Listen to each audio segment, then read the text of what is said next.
We've got breaking news this morning. The Treasury Department giving leadership positions to two Hunter Biden whistleblowers, Gary Shapley and Joseph Ziegler. Both testified before Congress about investigating the former first son's tax evasion issues on his $8.3 million income. They will begin work this week as senior advisors to Treasury Secretary Scott Bessent. Then they will transition to senior IRS roles. Joining me now in a Fox Business exclusive is the Treasury Secretary, Scott Bessent. Mr. Secretary, thanks so much for being here this morning. Good morning, Maria. Always good to see you. Yes, so tell us why you're giving these two whistleblowers jobs. Tell me why it's important to ensure that they are treated fairly. Look, Maria, the culture of being able to come forward when you see wrongdoing is a central part of our democracy. I saw these two fellows before the president's address to Congress in Speaker Johnson's office. They came over to me and said, you know, sir, we're still being harassed. And I had been in touch with Senator Grassley about what was happening to them, but seeing them in person really brought it home for me. So I went and decided I would bring them into Treasury, give them a year to investigate the wrongdoing that's going on at the IRS, and then they will go back in. Mr. Shapley will serve as the senior deputy for investigations and enforcement. So we'll have them in Treasury. We'll learn what's been going on at the IRS, what's been wrong, how could this Hunter Biden nonsense have happened, and we're going to make sure it doesn't happen to anyone again, whether they're Republicans, Democrats, or independents. Yeah, I mean, it's just incredible to me how political everything got under the Biden administration, particularly as it related to the investigations around his sons, as the Oversight Committee has called, money laundering. You know, Maria, that we hear these screams of privacy as the Doge people are just trying to redo the IRS systems. They don't have access to what's called PII, which is personal data, but several bad actors at the IRS have used personal data. They've leaked it for select folks, and then it's really a travesty what happened here, as these two gentlemen were the dedicated civil servants trying to do their jobs, and they were blocked from doing that. We're going to make sure that never happens again, no matter whether you're related to the president, no matter how powerful you are. Yes. The IRS is going to behave fairly, and we will make sure that happens. And these two gentlemen are going to form the basis for our investigation.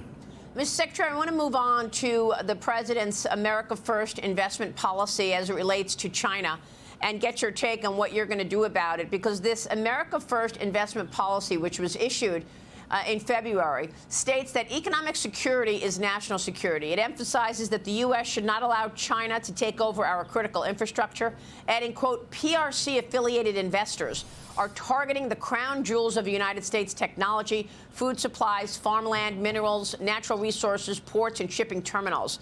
Now, the memo goes on to say that the PRC is increasingly exploiting the United States Capitol to develop and modernize its military, intelligence, and other security apparatuses, which pose a significant risk to the United States homeland and armed forces of the United States around the world. We know that the memo highlights the need to stop investment in Chinese companies through pension funds, private equity, university endowments, and more. Mr. Secretary, I want to know what you're doing about this, and whether or not this is a calling card for the Treasury to make a move on some of those Chinese stocks to trade on our exchanges that don't even follow the same auditing rules as every other public company.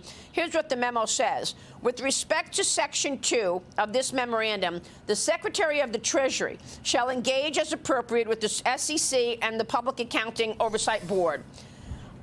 The bottom line is, what are you doing about the bad behavior of Communist China? And would you go to the extent of potentially taking these Chinese companies off of U.S. exchanges? Well, Maria, yeah, all options are available. And let me tell you a couple of things. So here at Treasury, we have something called CFIUS.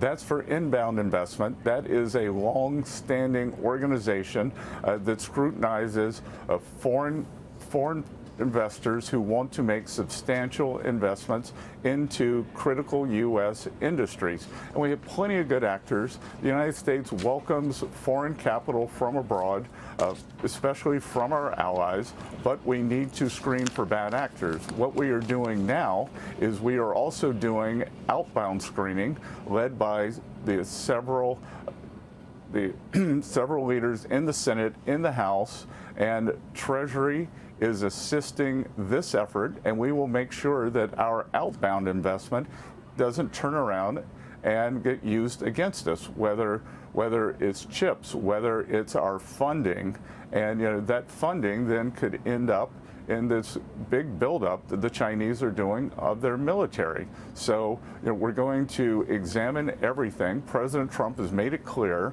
that in the America First order that everything needs to be examined with the relationship with China. Yeah. So you are, in fact, then looking at the outward investment, meaning people in America who are investing in those companies that are tied to the PRC. The public. Yeah, and look, I think it's up to us to let them know how their money is being used. Would they? Right. Would one of these endowments, pension funds, ordinary Americans want to know that their money is being used to suppress the Uyghurs? Would they like to know that it is being used for Chinese military activities? Would they like to know that it's being used for Chinese surveillance opportunities? Of course not. So we are going to continue investigating this, and where necessary, block it. Okay. Well, we'll be watching that action for sure. Let me move on to tariffs, sir. President Trump is vowing no exemptions on the 25% steel and aluminum tariffs, saying more could be coming on those metals and on autos. He's also reminding the world that reciprocal and sectoral tariffs will take effect on April 2nd. Here's the president. Watch. April 2nd is Liberation Day for our country because we're going to finally be taking in money. We're already doing it, a lot of money. As you know, we put down some early tariffs on people and countries that were not treating us well. A new Harris poll shows 72% of Americans are concerned about the impact of tariffs, up from 61% in mid-January. Mr. Secretary, what do you want to say about these tariffs and the extent of how high they may go? Maria, what I want to say is President Trump has identified several critical industries that we let get away from us. We have to have a steel industry. We have to have an aluminum industry. He wants to bring back manufacturing to the United States. And we are putting these tariffs on. So with critical industries, we are going to bring that production back home. As far as it goes with reciprocal tariffs, President Trump, as only he can do, has created a win-win situation. We are going to, on April 2nd, we're going to produce a list of other countries' tariffs, and we are going to go to them and say, look, here's where we think the tariff levels are, non-tariff barriers, currency manipulation, unfair funding, labor suppression, and if you will stop this, we will not put up the tariff wall. If you do, then we will put up the tariff wall to protect our economy, protect our workers, and protect our industry. So, again, it's win-win. Either the trade friction that these other countries have come down and we get fair trade, and if they don't follow President Trump's lead, then he will raise the tariff wall, and as he said in that video, we're going to take in substantial revenues. We're already taking in substantial revenues from the China tariffs that can be used to fund this massive government deficit that we have.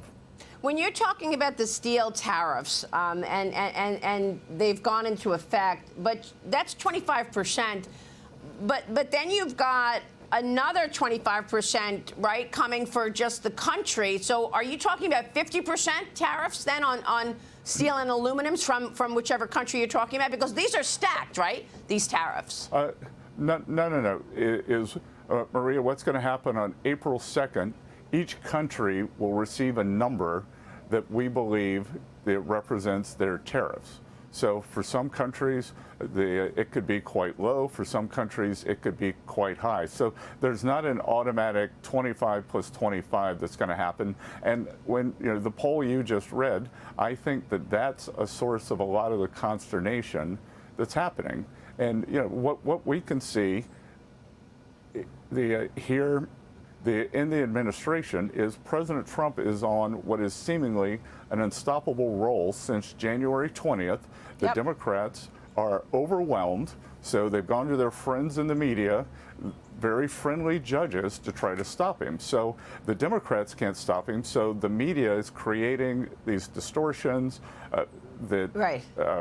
bear no resemblance to the truth of what's going to happen. These judges are stopping. Could you believe that a judge wanted to stop the Trinidad Rockwell? Yeah, they wanted to stop us from expelling the most violent criminals in the Right. Western Hemisphere from the U.S. It's unbelievable. President Trump said that for the past 9 months. Yeah, I know. It is quite extraordinary. Now, what I'm asking you is, are these stacked tariffs when it comes to aluminum and steel? In other words, if you've got 25% tariffs on aluminum and steel, and then you've got reciprocal tariffs coming, is that going to be stacked on top of the 25% aluminum and steel? That's what I'm trying to understand. Could it go as high as 50% for some countries? And what is the highest tariff that you're expecting on which country? Well, yeah, so that's being run by USTR and Commerce. I haven't seen the numbers. I will have a better sense as we get closer to April 2nd. Okay.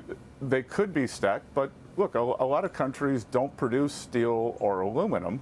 And again, Maria, what I can tell you is going into April 2nd, some of our worst trading partners in terms of the way they treat us have already come to President Trump offering to substantial decreases in very unfair tariffs. Yeah. So I'm optimistic that April 2nd, some of the tariffs may not have to go on because a deal is pre-negotiated, or that once countries receive their reciprocal tariff number, that right after that they will come to us and want to negotiate it down. That's a very good point, because the truth is you're only talking about who has the steepest tariffs. When you're talking about all the countries out there, is it like 15% of those countries that you're really talking about the bulk of the tariffs? Well, it's 15% of the countries, but it's a huge amount of our trading volume. So, Right. Maria, there's a big group of countries where we have a small surplus, but we don't do a lot of trading with them. And then there's what we would call kind of the dirty 15, and they have substantial tariffs. And as important as the tariff are some of these non-tariff barriers, where they have domestic content production, where they do testing on whether it's our food or products that bear no resemblance to safety or anything that we do to their products. See, these are the things that people are really worried about, because they first thought it was just about trade. Then they thought it was just about fentanyl. Then after that, we talked about, well, maybe it's currency manipulation, and maybe it's now you're talking about food testing. And when I bring up the issue of clarity, that's what I'm talking about, and that's what I'm hearing from corporate America, that we're not sure where this is going. But of course, we will get resolution on April 2nd, rather. Secretary, lawmakers are trying to come up with a plan to extend the tax cuts. How important is that to the overall macro story? The other day, you were asked a question by another outlet. Can you guarantee that we're not going to have a recession? And you wanted to address that this morning. Yeah, well, look, it was a silly question. Can you guarantee there's not going to be a recession? I can't guarantee anything. I can't guarantee that the journalist who asked me the question, that her news program is going to be on in a year.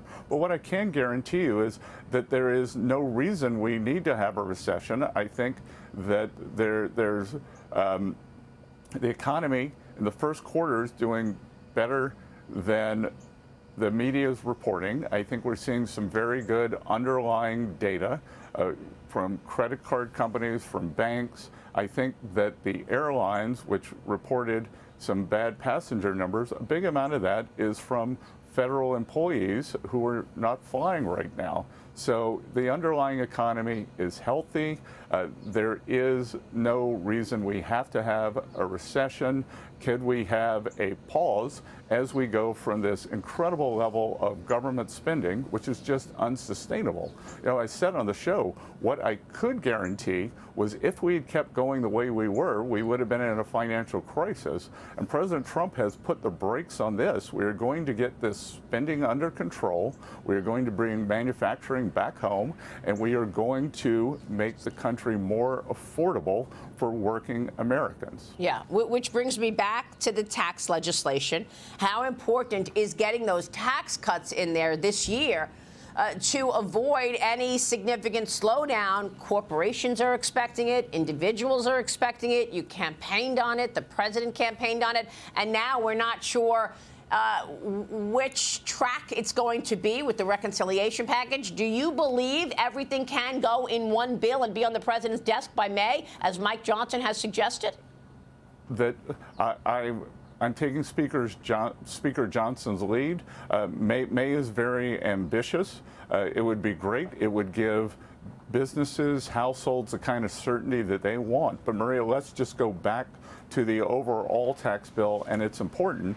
This is pass-fail for the American people, that if it doesn't get passed, it will be the biggest tax hike in history. Biggest tax hike in history, and I can guarantee you that's not going to happen. The big story over the past week, 2 weeks since the inauguration has been that the Democrats are in disarray. The little noted story, maybe you've talked about it, but is how unified the Republicans are under President Trump. Speaker Johnson, they said it was impossible with his narrow majority to get the reconciliation bill moved forward, sent over to the Senate colleagues, and he did it. Everyone said it would be impossible to get a clean CR without the help from the Democrats in the House. Speaker Johnson did that with some substantial support from President Trump. Yeah. So given those two wins, Maria, I think we have great momentum going into this tax bill. Okay. Secretary, before you go, what should we understand about your sanctions business and what you're planning there? Because I know President Trump is going to have a phone call with Vladimir Putin today. If he pushes back, does not want to end this war in terms of those sanctions, then what about the sanctions on Iran and the campaign, the pressure campaign that President Trump has put on Iran? It feels to many of us that the Iran-U.S. situation is coming to a head. Exactly, Maria. But again, President Trump has instructed me to rethink the sanctions regime. For a long time, we'd have what I was called lazy sanctions. They would just sit there. We think that it threatened the dollar's reserve currency status as people moved out of the dollar. And what we have done, we are going for the maximum impact sanctions now. It's a new sanctions regime. We come in, we hit them hard, we hit them fast, we hit them heavy, and that's what we are doing with Iran. So we're calling it Operation Maximum Pressure. When President Trump left office, Iranian oil exports were about 200,000 barrels a day. The Biden administration gave them a pass. It's up to 1.5, 1.6 million barrels a day. But even under that, the Iranian economy is under great distress. We're sorry for the Iranian people, but their government has brought this to them. So we believe that when we apply maximum sanctions, cut off the illegal purchases of Iranian oil, close the bank accounts of their leadership, that we can get the Iranian oil exports close to zero again, and that will bring the Iranians to the table. As far as Russia's sanctions, I will tell you that it was completely incongruous the way the Biden administration behaved. They were sending tens of billions of dollars to Ukraine to support Ukraine, but then on the other side, they had very lackadaisical sanctions because they were worried about a price spike in oil in the U.S. during an election. And on his way out the door, National Security Advisor Jake Sullivan raised the sanctions. I would say they've gone from a 3 to a 6. We have kept those sanctions on, and President Trump has instructed me that if we need to, we will go to a 10 with sanctions to bring President Putin to the table. But I'm optimistic that he will be able to get him to the table without increasing the sanctions. Yeah. But all options are on the table to increase and go to maximum energy sanctions on Russia if needed. This is all very important, and we appreciate you walking us through it, Secretary. Thanks so much for being here this morning, taking on so much, sir. Thank you. Good. Thanks, Maria. All right. Secretary Scott Bessent is at the White House this morning. Stay with us. We'll be right back.